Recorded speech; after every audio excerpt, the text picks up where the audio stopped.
பாட்டில் ராகா அப்படின்னு சொல்லி குரு சோமசுந்தரம் அவரும் ஒரு ஃபேவரட்டான ஒரு ஆக்டர். அவர் ஃபாலோ பண்ணிக்கிட்டு இருக்கனால தான் எங்களுக்கே அப்படி ஒரு படம் வரப்போகுது அப்படிங்கிறது தெரிஞ்சதோ என்னமோ தெரியல. ஏன்னா பெரிதளவுக்கு ப்ரொமோஷன் எதுவுமே அந்த படத்துக்கு போகலை. சூப்பரான ஒரு படம். அவரோட ஒரு குடிகாரன் அடிக்டட், அது என்ன சொல்ற, மதுப்பிரியர், அவங்களோட வாழ்க்கை. மதுப்பிரியர், ஆமா, குடிகாரன் சொல்லக்கூடாது. அப்படியா? அந்த படத்திலேயே போராடி இருப்பாங்க. அப்படியா? போய் அந்த ரீஹாபிட்டேஷன் சென்டர்ல வந்து விட்டுட்டு வராங்க. அதுக்கப்புறம் அவரோட வாழ்க்கை வந்து எப்படி மாறுது, அந்த குடியினால அவரோட வாழ்க்கை வந்து இந்த அளவுக்கு மோசமான ஒரு படிக்கு போகுது, குடும்பம் எந்த மாதிரி பாதிக்கப்படுது அப்படிங்கிறத சீரியஸான டோன் இருக்கு படத்துல. ஆனா ஃபன்னா, ரொம்ப சீரியஸா இல்ல, பிரீச்சியா இல்லாம யதார்த்தமா. அப்படி பார்த்தேன்னா பறந்து போகும். அதேதான்.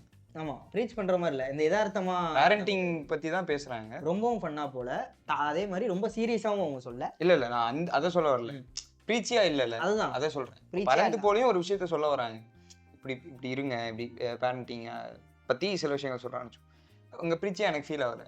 பிரீச்சியா இல்லாம போற போக்குல யதார்த்தமான ஒரு படமா தான் வந்து ஒருமே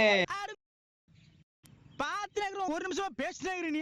அப்படி ஒரு நல்ல படம் தான். நீங்க பார்க்கல அப்படின்னா மறக்காம செக் பண்ணி பாருங்க. பாட்டில் ராகா சூப்பரா இருக்கும்.